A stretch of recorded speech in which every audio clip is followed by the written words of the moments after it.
Hey everybody, Ryan here. Alright, now that the final game has ended for the evening, it is time to make my my review video of the games from the 1st of April, 2021. Happy April Fools out there to everybody who enjoys their pranks they pull on everybody. I'm not gonna pull any in this video. I'm not gonna do that. I had to go to sleep for work, so I gotta get this done and uploaded. Alright. Anyways, if you had not already done so, please hit that subscribe button. And other than that, let's get started with the games.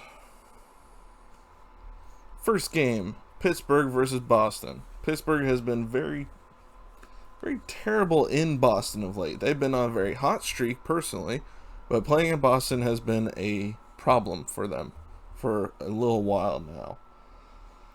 But not tonight. They won 4-1 in Boston. Alright, no scoring in the first period. 2:01 into the second period, Zach Aston Reese scores his 8th of the year, having a great offensive year, or at least goal scoring year for Aston Reese. From Tanev and Frederick Gaudreau. At 13:12 of the second, Mike Matheson scores his 3rd of the year from Anthony Angelo and Cody Ceci. Alright, at 13:07 of the third, 11:14 of the third, Brad Marchand gets his 14th of the year from Bergeron and Zobril to make it 2-1 at that point, and that would be all Pittsburgh really needed. So Matheson technically has the game winner. Not technically, he does have the game winner. 13:07 into the third, Jason Zucker's 5th of the year from Evan Rodriguez and Marcus Pettersson. Then at 17:51, Jake Gensel adds his 15th from Chris Letang and Sidney Crosby, making it your final score 4-1, Pittsburgh with the win. Boston losing again. They cannot seem to win for the life of them right now. I know they won their last game, but that was the first one in what seemed like quite some time. Alright, Boston outshot Pittsburgh 31-23. They beat them in the faceoff dot as well, 57-43. Pittsburgh 0-for-1 on the power play, Boston 0-for-2. Penalty minutes 6-4. Pittsburgh was 6. Hits 35-29 in favor of Boston. Blocks 15-12 in favor of Boston. Giveaways 7-5. Pittsburgh was 7. DeSmith had 30 saves for a 968 save percentage in the win, and Vlader for Boston had 19 saves, 864 save percentage in the loss. On to the New York Rangers versus the Buffalo Sabres. Let's see if the Sabres can get a win streak going. No, but they had 3 out of 4 points out of the last 2 games. That's nothing to be shy about. That's actually not bad, considering they had very little points before that. I think that makes up for about the same amount of points they had in like the last 8 games before that. So, hey, something. But still, Rangers won 3-2 in overtime. Scoring began 2:06 into the first. Rasmus Asplund scored his 3rd of the year for Buffalo from Jeff Skinner. Skinner with a point! It's a miracle in itself. 6:40 into the second period, Colin Blackwell continuing a really good season he's had for the Rangers this year, from Artemi Panarin and Ryan Strome. At 6:17 of the third, Philip Cheadle's 7th of the year from Julien Gauthier and Alexis Lafreniere. Then at 19:56 of the third, with 4 seconds left, Buffalo ties the game. Tage Thompson's 2nd of the year from Casey Middlestat and Sam Reinhart. Middlestat with a point. It's always good to see. Alright, at 4:32 overtime, so 28 seconds left in overtime, give or take. There may have been like point something or other, but still, about 28 seconds left. Mika Zibanejad scored his 12th of the year from Panarin and Adam Fox, giving the Rangers the needed 2 points. Buffalo got a point, but still, 2 points for Rangers. They needed more right now, so they got it. They absolutely killed Buffalo in the shot differential. 47-23, the Rangers outshot Buffalo. They beat them pretty bad in faceoff dot too, 58-42. Power plays were 0-for-4 for the Rangers, 0-for-1 for Buffalo, 8 penalty minutes for the Sabres, and 2 for the Rangers. Hits were 17-8 in favor of Buffalo. Blocks 13-7 in favor of Buffalo. Giveaways were 6-3, Rangers was 6. Shesterkin had 21 saves for a 913 save percentage in the win. And Tokarski for Buffalo, 44 saves, 936 save percentage in the loss. He Granted, he did lose and lost in overtime, but Tokarski had a really good game. I mean, he kept Buffalo in this game. He really did. I mean, I didn't think Tokarski had that kind of play in him anymore. I really didn't, but he did. All right, Washington versus the New York Islanders. Oof. You're a Capitals fan. That is not a score you want to see right there. But if you're an Islanders fan, you have to be excited. Islanders scored 8 goals for the first time in God knows how long. 8-4, they beat the Washington Capitals. Whew. First period, the scoring began with Washington, actually. 1:01 into the first period. John Carlson's 8th of the year from Tom Wilson and Connor Sheary. First period got a little crazy, let's just say that. 5:02 into the first, Jordan Eberle's 12th of the year from Leo Komarov and Matthew Barzal. Then at 16:09 of the first, Barzal scores his 11th unassisted. At 17:32 of the first, Brock Nelson's 13th from Josh Bailey. Then Washington answers back. 17:54 into the first, Daniel Sprong's 7th of the year from Lars Eller. Then at 18:53, Matthew Barzal scores his 12th, second of the game, from Eberle and Scott Mayfield. So we're coming out of the first period 4-2. Yep, it's that kind of game. All right, 3:03 into the second period, Casey Cizikas scores his 7th of the year from Cal Clutterbuck. Then at 6:47 of the second, TJ Oshie makes it a 1-goal game again. I'm sorry, actually a 2-goal game. Sorry, my bad. My math was off there. TJ Oshie scores his 10th on the power play from Alex Ovechkin and Nicholas Backstrom. Then at 8:08 of the second period, Eberle scores his 13th from Barzal and Green, making it 6-3 at that point. Capitals bring it within 2 again. At 19:01 of the second period, John Carlson scores his 9th, second of the game, from Jakub Vrana and Daniel Sprong. Then at 3:13 of the third, Josh Bailey scores his 6th of the year from Brock Nelson and Anthony Beauvillier. At 18:54, Islanders score their 8th and final goal, giving us the final score of 8-4. Barzal completes the hat trick, 13th of the year from Bailey and Mayfield. So lots of guys for the Islanders have very good games. Honestly, quite a few guys for Capitals did too. Oh, also at 20-minute mark of the third period, Zdeno Chara fought Matt Martin. That one could be an interesting fight. I may have to look that one up real quick. All right. The shots on goal were in favor of the Islanders, 33-22. Faceoffs were in favor of Islanders, 51-49. Washington 1-for-1 on the power play. Islanders 0-for-2. Penalty minutes were 19-17. Washington with 19. Hits were 26-20 in favor of Washington. Blocks 15-8 in favor of the Islanders. Giveaways 9 each. Samsonov had 18 saves for a .750 save percentage, and I misspelled his name again. Why do I keep putting Vanacek? It's Vanacek. God. 7 saves, 7.78 save percentage. Varlamov for the Islanders, 18 saves, 8.18 save percentage. So as you can see, the best goalie there was Varlamov with an 8.18 save percentage. Not a goalie's game. Not a goalie's game. Alright, on to Columbus versus Tampa. Tampa on a 3-game losing streak. Columbus fighting for their playoff life at this point. Let's see who wins. Tampa wins 3-2 in regulation. That hurts the Blue Jackets right there. That was regulation. Alright, 15:45 into the first. Braden Points, 14th of the year on the power play from Steven Stamkos and Victor Hedman. That 9:04 of the second. Zach Werenski scores his 5th of the year from Eric Robinson and Max Domi. That 10:54 of the third, Eric Robinson scores his 5th from Max Domi and Zach Werenski. Then the Tampa Bay Lightning kick it on here real quick. 14:48 into the third, Ross Colton scores his 3rd of the year from Pat Maroon and Matthew Joseph. Then just over a minute later, 15:54 into the third, Braden Point's 15th, second goal of the game from Andre Palat and Tyler Johnson. There you go. That is the game-winning goal. Tampa wins this one 3-2. And Columbus actually outshot them 38-34. Faceoffs were 51-49 in favor of Columbus as well. Power play 0 for 1 for Columbus, 0 for 3 for Tampa. Penalty minutes 8-4, 8 for Columbus. Hits 27-23 in favor of Tampa. Blocks 12-11 in favor of Tampa. Giveaways 2-0, 2 for Tampa.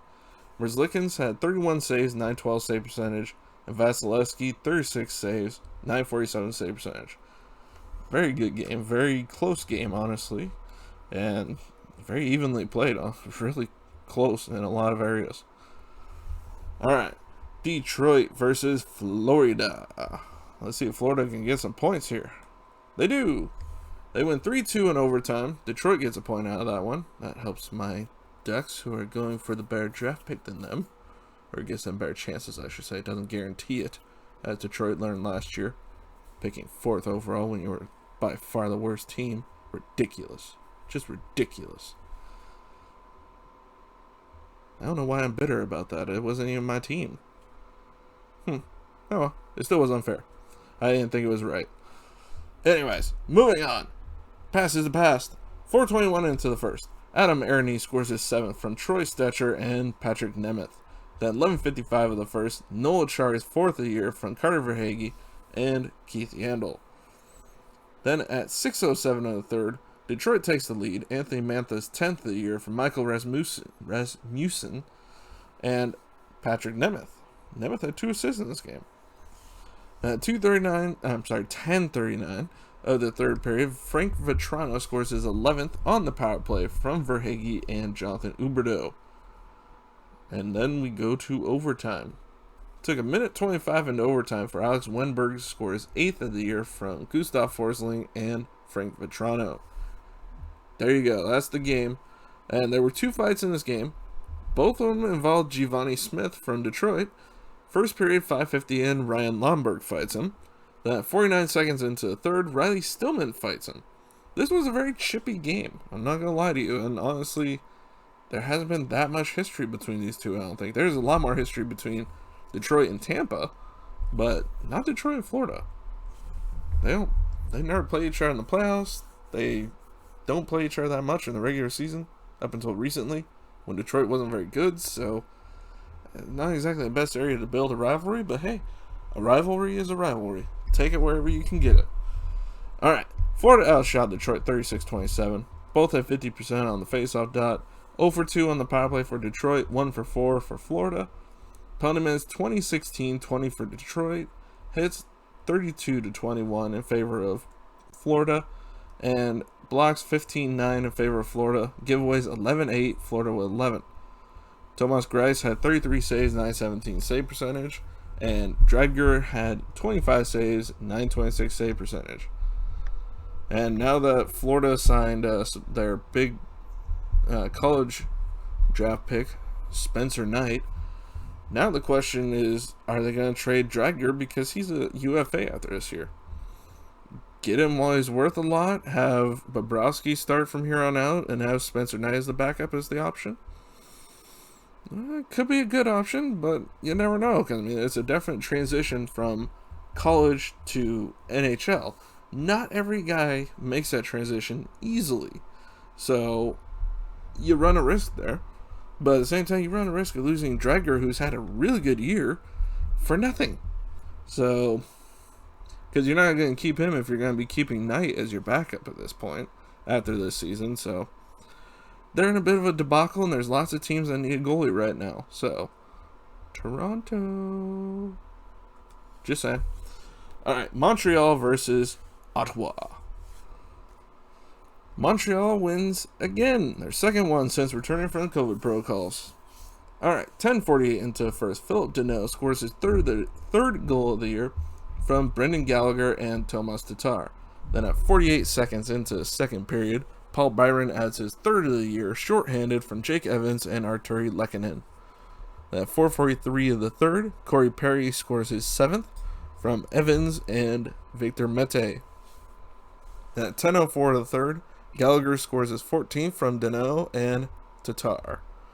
Then Ottawa kills the shutout with less than 2 minutes to go, which I'm sure will piss off the Montreal goalie Jake Allen more than anything else.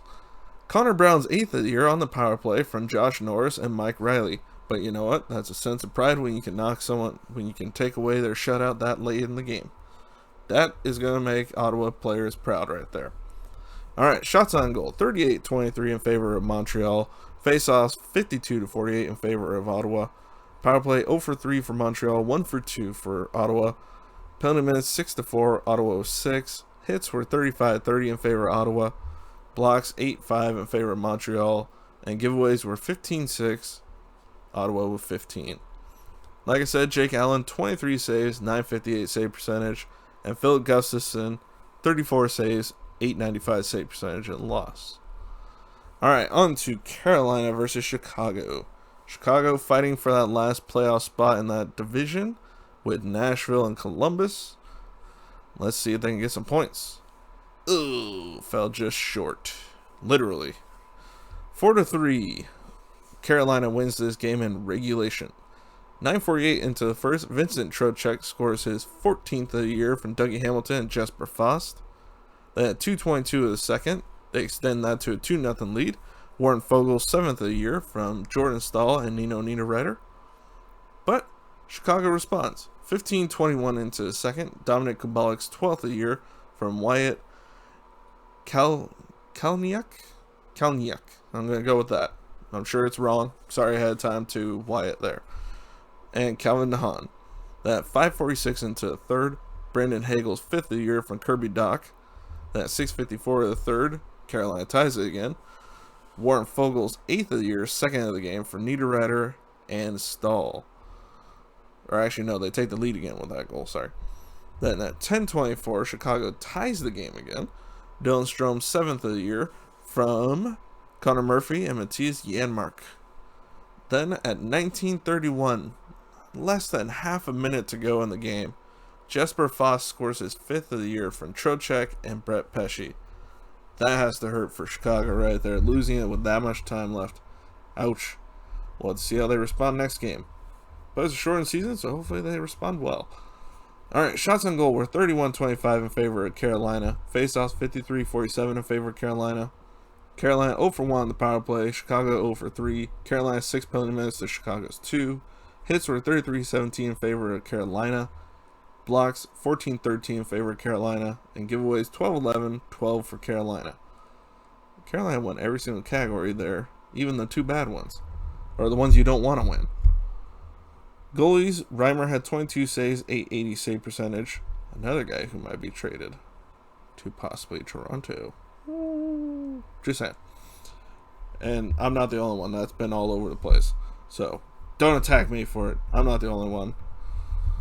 Alright, Lankinen gets the start for Chicago. He had 27 saves, 871 save percentage in the loss. Alright, on to Dallas versus Nashville. Dallas is desperate for points, and so is Nashville. So let's see whose desperation kicks in better. Dallas did. 4-1, Dallas wins this game.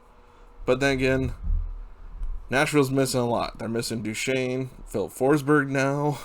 I mean, that's a lot of offense you just lost right there.